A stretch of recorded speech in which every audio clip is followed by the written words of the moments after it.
അതുകൊണ്ട് ഈ ശ്ലോകം വളരെ ഇമ്പോർട്ടൻ്റ് ആണ്.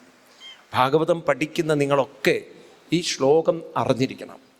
അങ്ങനെ മനസ്സൊരു അൺകൺട്രോളബിൾ, ഒരു നിയന്ത്രിക്കാൻ പറ്റാത്ത ചിന്തയിലൂടെ, വിഷമത്തിലൂടെ, വേദനയിലൂടെ, ദുഃഖത്തിലൂടെ, ഭയത്തിലൂടെ കടന്നു പോകുമ്പോൾ കാര്യം ആ മനസ്സിനെ മറികടക്കാൻ, ആ മനസ്സിനെ നിയന്ത്രിക്കാൻ എന്താണ് ഒരു വഴി?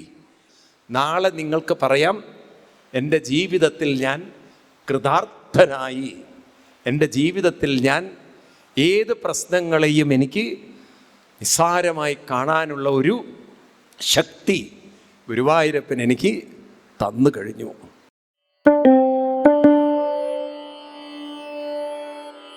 ഉപനിഷത്തിലൊക്കെ നമുക്ക് കാണാൻ പറ്റും. അപ്പോൾ പറഞ്ഞു വരുന്നത് ഇതാണ്, ഈ 4 വാക്കുകൾ ഏതൊക്കെയാണ്? തപസ്, ശൗചം, ദയ. സത്യം കാണുമ്പോഴാണ് സനാതനമായ ശിവനെ നമ്മൾ ഓരോരുത്തരും കാണുന്നത്. ഇതിൽ 3 കാലുകൾ തളർന്നിരിക്കുന്നു. ഏത് കാലുകളാണ് തളർന്നിരിക്കുന്നത്? തപസ്സിൻ്റെ കാല് തളർന്നു, ശൗചം തളർന്നു, അതുപോലെ ദയയും തളർന്നു. കാരണം കലിയുഗത്തിൽ മനുഷ്യർക്ക് അനുഷ്ഠാനവും ദയയും എല്ലാം ഉറക്കെ പറയൂ, കുറയും. കാരണം മൊബൈൽ വന്നോടുകൂടിയിട്ട് മനുഷ്യൻ കൂടുതൽ ഏതിലേക്ക് പോയി? മനുഷ്യൻ്റെ മൊബിലിറ്റി കുറഞ്ഞു. മൊബൈലിൻ്റെ മൊബിലിറ്റി കുറയ്ക്കാൻ പറ്റും. മനുഷ്യൻ ഒരു കിടത്ത് കുത്തിയിരുന്ന് ഇതിൽ തോണ്ടാൻ തുടങ്ങി. മറ്റ് മനുഷ്യരെല്ലാവരോടും ഇടപഴകിക്കൊണ്ടിരുന്നൊരു കാലമുണ്ടായിരുന്നു. മനസ്സിലായില്ലേ? ദൂരദർശൻ വന്നതോടുകൂടി ആത്മദർശനം പോയി, ദൂരദർശനായിപ്പോയി മനുഷ്യൻ. സീരിയൽ വന്നതോടുകൂടി റിയൽ അല്ലാതെയായിപ്പോയി, അത് കാണാതെയായിപ്പോയി. കാണുന്നതൊക്കെ നമുക്ക് സത്യമാണെന്ന് തോന്നി. ആളുകൾ ആ സന്ധ്യാസമയത്ത് നാമം ചൊല്ലിക്കൊണ്ടിരുന്ന അമ്മമാരൊക്കെ ഒടുക്കത്തെ സീരിയലിൻ്റെ മുന്നിലിരുന്ന് പോയി. നിങ്ങൾ നോക്ക്, എത്ര നല്ല കഷ്ടമായിരുന്നു. ആ ഒരു സംസ്കാരം അങ്ങനെയാണ് നഷ്ടപ്പെട്ടത്. ആണോ അല്ലയോ? ഈ സീരിയലിൻ്റെ മുന്നിൽ ഇരുന്നിട്ട് പാവം അമ്മമാരിങ്ങനെ കരയുകയാണ്. കാരണം ഈ പെണ്ണ് മതിലിൻ്റെ മുകളിൽ കയറിയിരിക്കുകയാണ്. ഈ അമ്മയ്ക്കാണ് ഈ സങ്കടം, ഇവൾ അങ്ങോട്ട് ചാടും ഇങ്ങോട്ട് ചാടുമെന്ന്. ഇവിടുന്ന് മക്കൾ പറയണ്ടേ, ആരുടെ കൂടെ പോയാൽ അമ്മയ്ക്ക് എന്താ പ്രശ്നം? ഇരുന്ന് അമ്മയെ വല്ലതും ചെയ്യുക, അല്ലെങ്കിൽ എനിക്ക് അറിയണം നാളെ എന്താ സംഭവിക്കുക എന്നുള്ളത്. അതിൻ്റെ ഇടയിൽ കരണ്ടും പോയാൽ പിന്നെ അവൻ്റെ കുടുംബത്തെ ചീത്ത വിളിക്കും മൊത്തം. ഈ രീതിയിലൊക്കെ ഉള്ളൊരു ഭ്രാന്തുള്ളൊരു കാലം ഉണ്ടായിരുന്നില്ലേ സ്ത്രീകൾക്ക്? ഇല്ലായിരുന്നോ? എന്താ മിണ്ടാത്ത നിങ്ങൾ? ഉണ്ടായിരുന്നില്ലേ?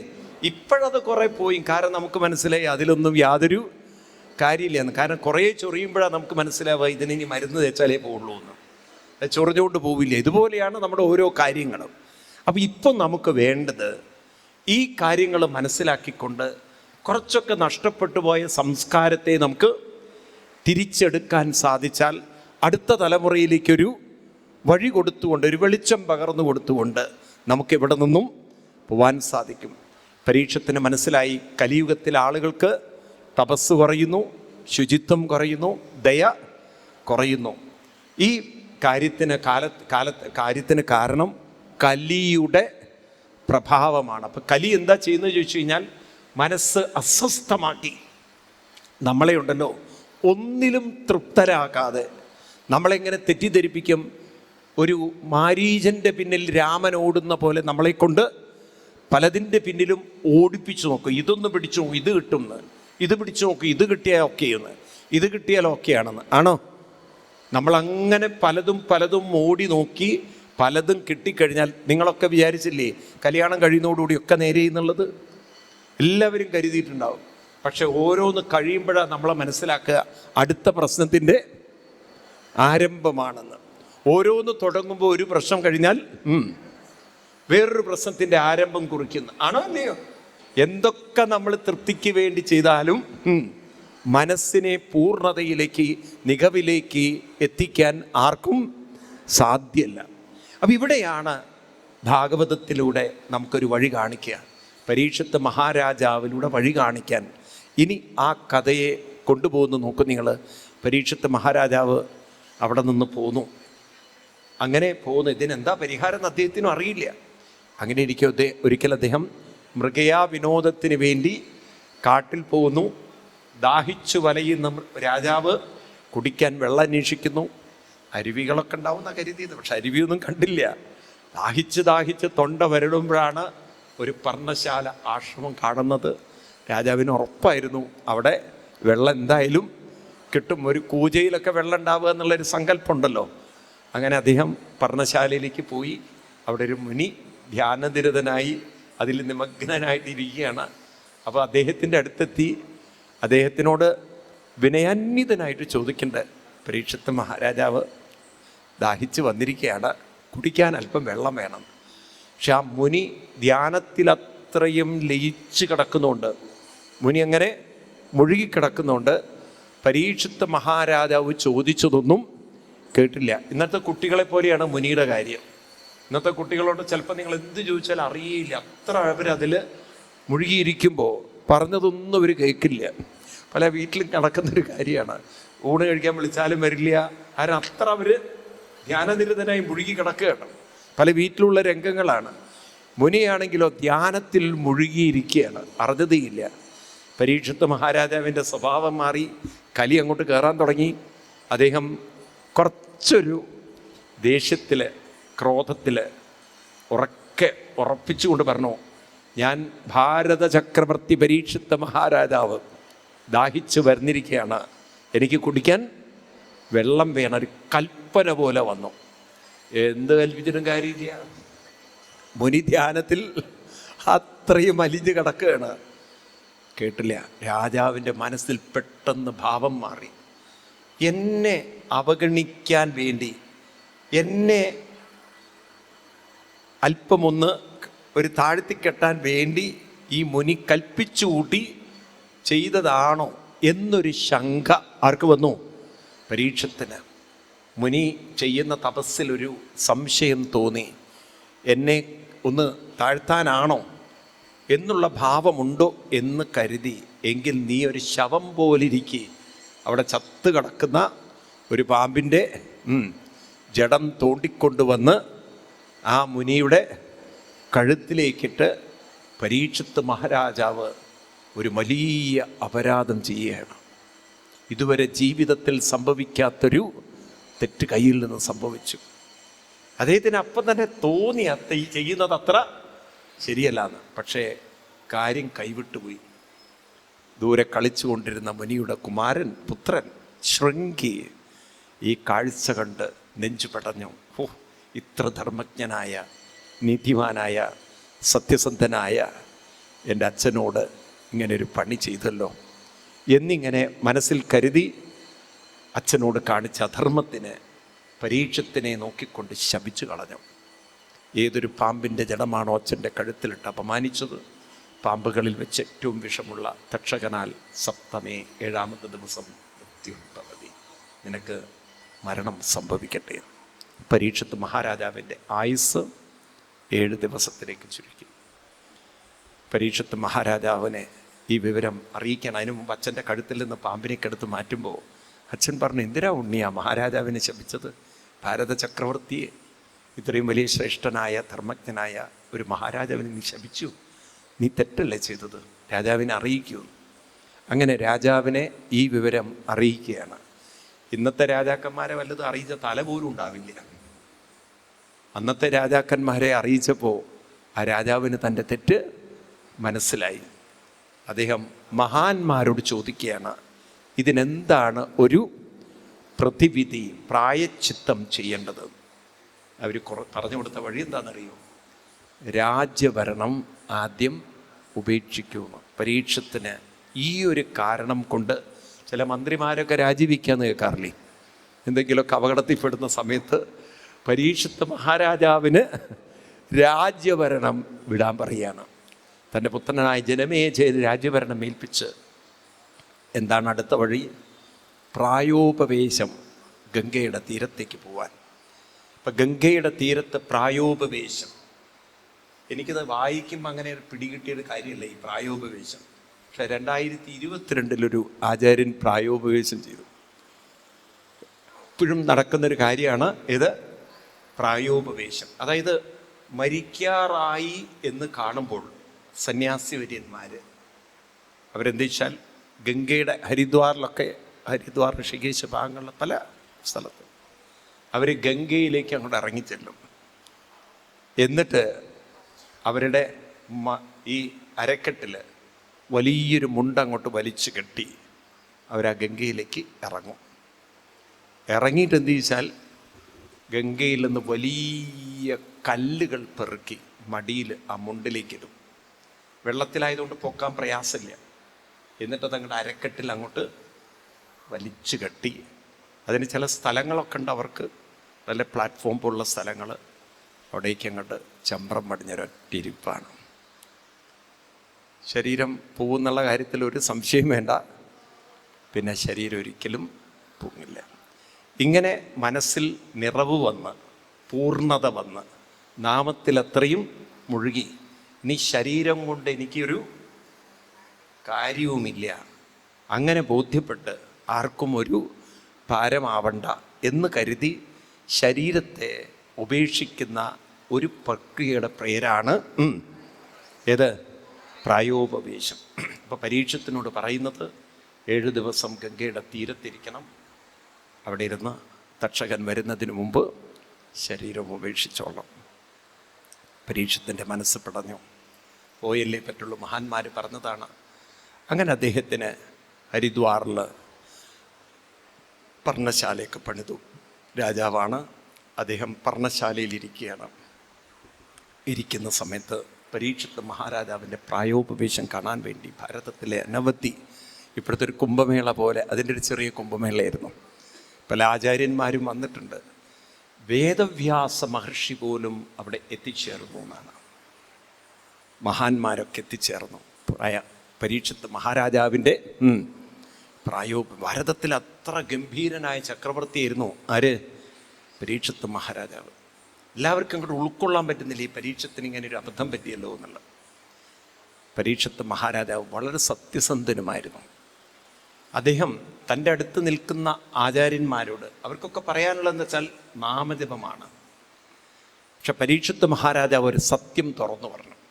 നിങ്ങൾ ഈ നാമൊക്കെ ചൊല്ലാൻ പറയുമ്പോഴും ഉള്ളിൻ്റെ ഉള്ളിൽ കുറ്റബോധം, ഞാൻ ചെയ്ത തെറ്റ്, അതെന്നെ വല്ലാതെ അസ്വസ്ഥമാക്കിക്കൊണ്ടിരിക്കുകയാണ്.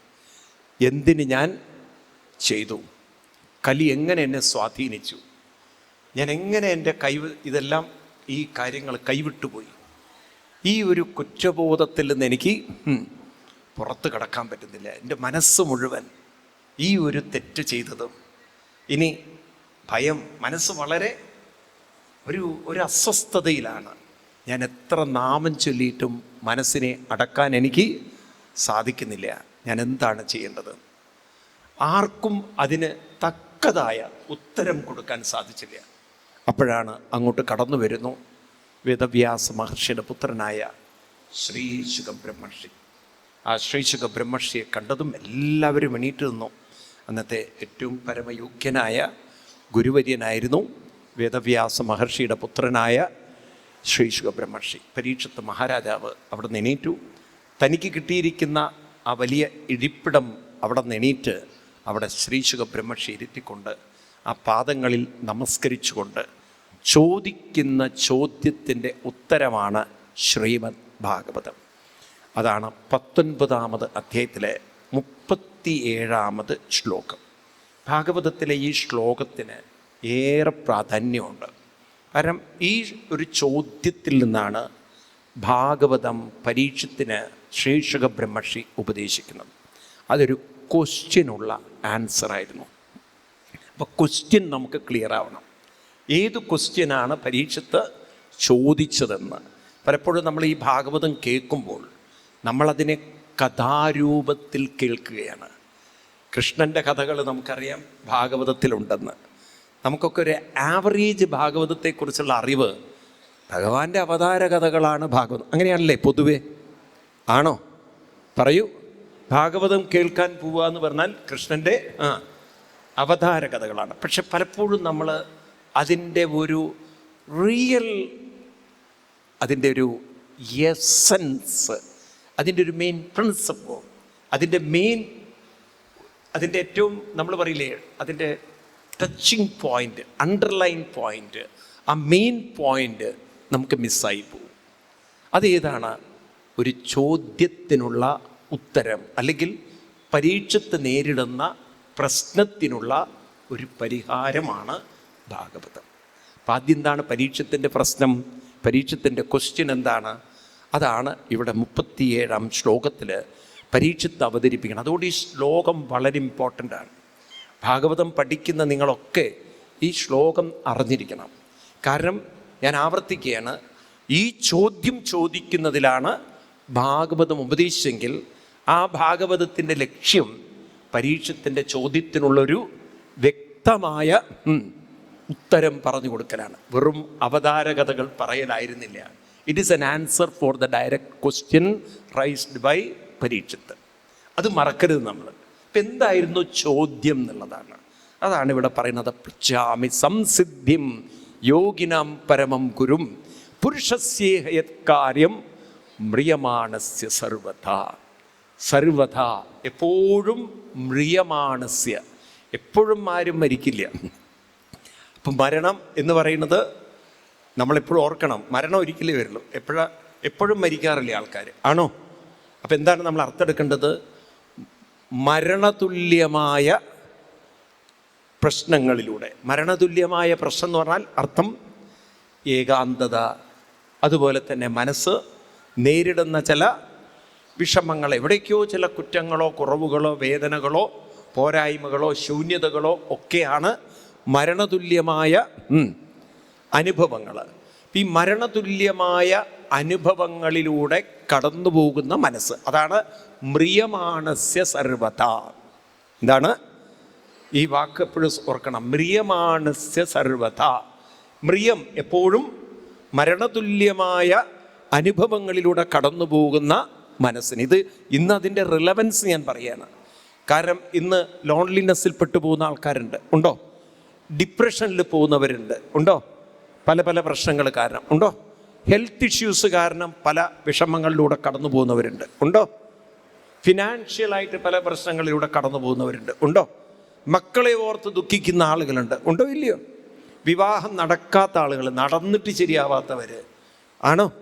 പലതരത്തിലുള്ള പ്രശ്നങ്ങൾ, മക്കളില്ലാതെ ദുഃഖിക്കുന്നവർ, മക്കളായിട്ട് ദുഃഖിക്കുന്നവർ, ഏത് തരവും ഇന്ന് ലോകത്തിൽ മനുഷ്യർക്ക് എന്തെങ്കിലും പ്രശ്നങ്ങളുണ്ട്.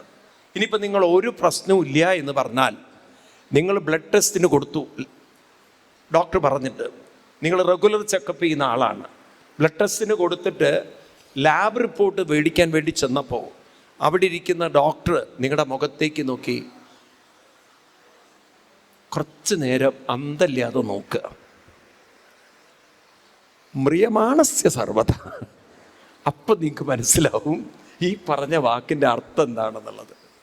ഏതോ ഒരു നിമിഷം നിങ്ങളുടെ ഉള്ളിൽ ഹാർട്ട് ബീറ്റ് ഒരൊറ്റ പോക്കാണ്, എന്തോ കുഴപ്പം പറ്റിയല്ലോ. എന്നിട്ട് നിങ്ങളെ നോക്കിയിട്ട് ഡോക്ടർ ഒരു 5 മിനിറ്റ് കഴിഞ്ഞിട്ട് പറയാം, റിപ്പോർട്ട് മാറിപ്പോയി എന്ന്. ഇത് നിങ്ങളുടെ റിപ്പോർട്ടല്ല, വേറെ ആരുടെ റിപ്പോർട്ടാണ്. എന്തൊരു സുഖമാണത് കേൾക്കുമ്പോൾ.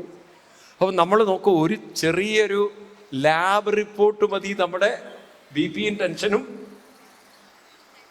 കൂട്ടാൻ. അത്രയും വേണ്ട കാര്യം. ആണോ അല്ലയോ? ആണോ അല്ലയോ? ഇത്രയും വേണ്ടു. അപ്പോൾ മ്രിയമാണസ്യ സർവത യത് കാര്യം.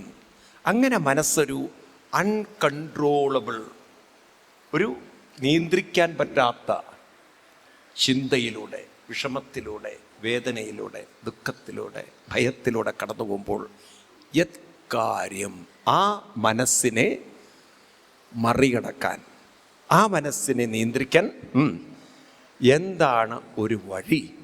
ഇതാണ് പരീക്ഷത്ത് ചോദിച്ചത്.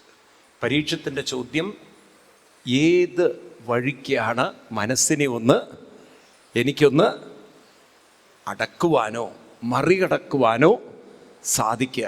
എന്നെ അസ്വസ്ഥപ്പെടുത്തിക്കൊണ്ടിരിക്കുന്ന മനസ്സിനെ മറികടക്കാൻ, അതിനെ അതിവർത്തിക്കാൻ എന്താണ് ഒരു വഴി? ഇതാണ് പരീക്ഷത്തിൻ്റെ ചോദ്യം. നോക്കൂ, നിങ്ങൾ എത്ര ഗംഭീരമാണ് ഇത്. ഇന്നത്തെ കാലത്ത് മനുഷ്യർക്ക് ആവശ്യമുണ്ടോ?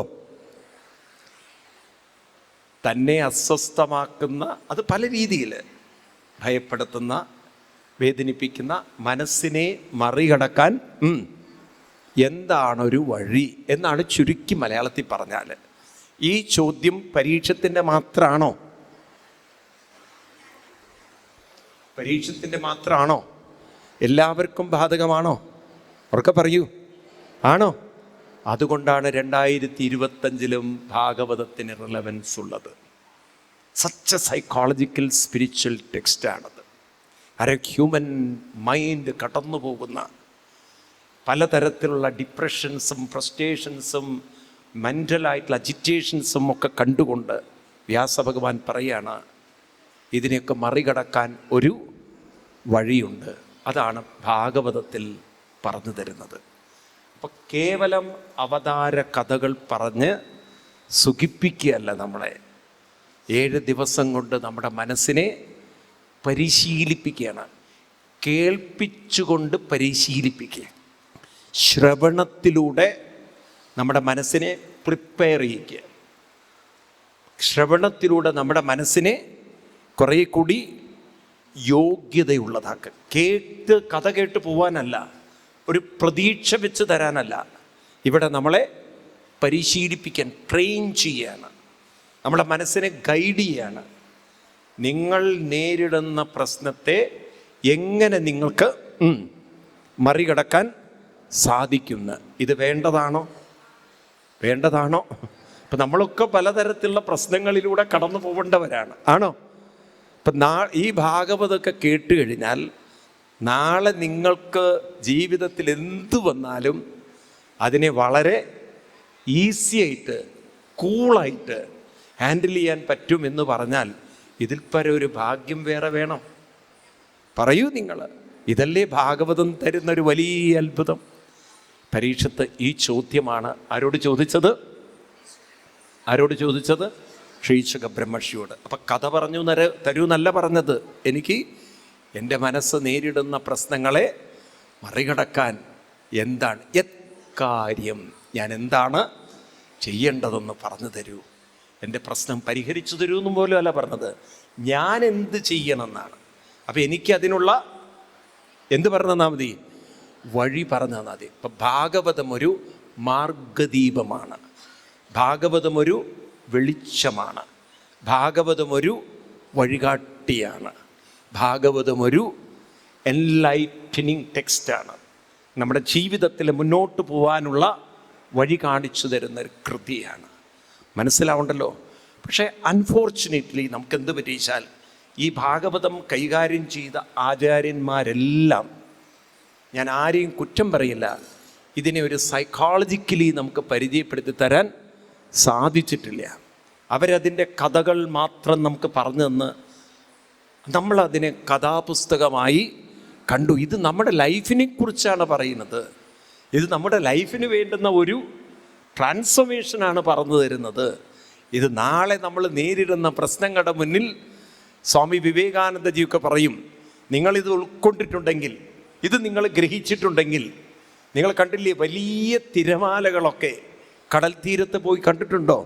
പാറപ്പുറങ്ങളിൽ വന്ന് തിരമാലകൾ അവിടെയൊക്കെ അടിച്ച് അങ്ങോട്ട് തിരിച്ചു പോകും. ആ പാറകൾക്കൊന്നും സംഭവിക്കാത്ത പോലെ, അത് നമ്മുടെ ഭാഷയിൽ പറഞ്ഞാൽ പാലം കുലുങ്ങിയാലും കേളൻ കുലുങ്ങരുതെന്ന് പറഞ്ഞ പോലെ, ഭട്ടതിരിപ്പാട് പറയുന്ന പോലെ നിഷ്കമ്പേ നിത്യപൂർണേ നിരവധി പരമാനന്ദ പീയൂഷരൂപേ എന്ന് പറഞ്ഞ പോലെ, ആ തരത്തിലുള്ള ഒരു മെൻ്റൽ സ്ട്രെങ്തിലേക്ക് നമ്മളെ പടിപടിയായി ഉയർത്തുകയാണ്. ഭാഗവതം കേട്ടാൽ എന്താണ് പ്രയോജനം എന്ന് ചോദിച്ചു കഴിഞ്ഞാൽ, നാളെ നിങ്ങൾക്ക് പറയാം, എൻ്റെ ജീവിതത്തിൽ ഞാൻ കൃതാർത്ഥനായി, എൻ്റെ ജീവിതത്തിൽ ഞാൻ ഏത് പ്രശ്നങ്ങളെയും എനിക്ക് നിസ്സാരമായി കാണാനുള്ള ഒരു ശക്തി ഗുരുവായൂരപ്പൻ എനിക്ക് തന്നു കഴിഞ്ഞു. കാരണം ഞാൻ എന്നെ ആരോട് ചേർത്ത് കെട്ടിയിട്ടുണ്ട്? ആ ഭഗവാനോട് അങ്ങോട്ട് ചേർത്ത് കെട്ടിയത് കൊണ്ട് ഇനി എന്നെ തളർത്താൻ വിധിക്കുപോലും സാധിക്കില്ല എന്ന്. ആ ഒരു കരുത്ത് നമ്മുടെ മനസ്സിൽ നേടിയെടുക്കാൻ സാധിച്ചാൽ എന്തൊരു ഭാഗ്യമാണ് ജീവിതം. നോക്കൂ നിങ്ങൾ, അല്ലേ? തോന്നുന്നില്ലേ നിങ്ങൾക്ക്? വേണോ വേണ്ടയോ? അതുകൊണ്ടാണ് ഞാൻ പറഞ്ഞത് കഥയായിട്ട് നിങ്ങൾ കേൾക്കരുത്, നിങ്ങളിതിൻ്റെ ജീവിതത്തിലുള്ള ഒരു സന്ദേശമായിട്ട് ഇതിനെ എടുക്കണം. ഇപ്രകാരം ഭാഗവതത്തിൽ ഇത് പറഞ്ഞപ്പോൾ ശ്രീശുക ബ്രഹ്മർഷി പരീക്ഷത്തിന് തൊഴുതുകൊണ്ട് പറയുകയാണ്, ഹോ രാജൻ, ലോകത്തിന് മുഴുവൻ ഹിതം ചെയ്യുന്ന ഒരു ചോദ്യമാണ് അങ്ങ് ചെയ്തത്. ലോകത്തിന് മുഴുവൻ ലോകഹിതം നൃപ എന്നാണ് ഈ ചോദ്യം. അങ്ങയ്ക്ക് മാത്രമല്ല, വരാൻ പോകുന്ന ആളുകൾക്കൊക്കെ പ്രയോജനം ചെയ്യും. അതുകൊണ്ടാണ് വേദവ്യാസ മഹർഷി ഇതിനെ എഴുതി വെച്ചത്. കാരണം ഇത് ലോകത്തിന് മുഴുവൻ വെളിച്ചം പകരണം. എന്നിട്ട് പറഞ്ഞു, അങ്ങയുടെ ഈ പ്രശ്നത്തിന് പരിഹാരം എന്താണെന്ന് ചോദിച്ചു കഴിഞ്ഞാൽ, എൻ്റെ പിതാവിൽ നിന്നും കിട്ടിയ ഒരു അമൂല്യ സമ്പത്തുണ്ട്. ശ്രീശുക ബ്രഹ്മർഷി എന്ന് പറയുന്നത് വേദാന്തം കലക്കി കുടിച്ച ആളാണ്. അദ്ദേഹത്തിന് അറിയാത്ത ശാസ്ത്രങ്ങളില്ല. പക്ഷെ ആ പരീക്ഷത്ത് മഹാരാജാവിന് അദ്ദേഹം പറഞ്ഞു കൊടുക്കുന്നത്, ഇതം ഭാഗവതം നാമ പുരാണം ബ്രഹ്മസംഹിതം അതീതവൻധ്വാപരാധോ പിതൃദ്വൈപായനാദഹം. എൻ്റെ പിതാവിൽ നിന്ന് കിട്ടിയിരിക്കുന്ന ഈ ഭാഗവതത്തെ ഞാൻ അങ്ങക്ക് പറഞ്ഞു തരാം എന്നാണ്. അപ്പം എന്തിനാണ് ഭാഗവതം പറഞ്ഞു കൊടുക്കുന്നത്? പരീക്ഷിത്ത് മഹാരാജാവ് നേരിടുന്ന പ്രശ്നത്തെ മറികടക്കാൻ അദ്ദേഹത്തിന് മനോബലമുണ്ടാവാൻ. അപ്പോൾ പരീക്ഷത്തിനോട് പറയുകയാണ്,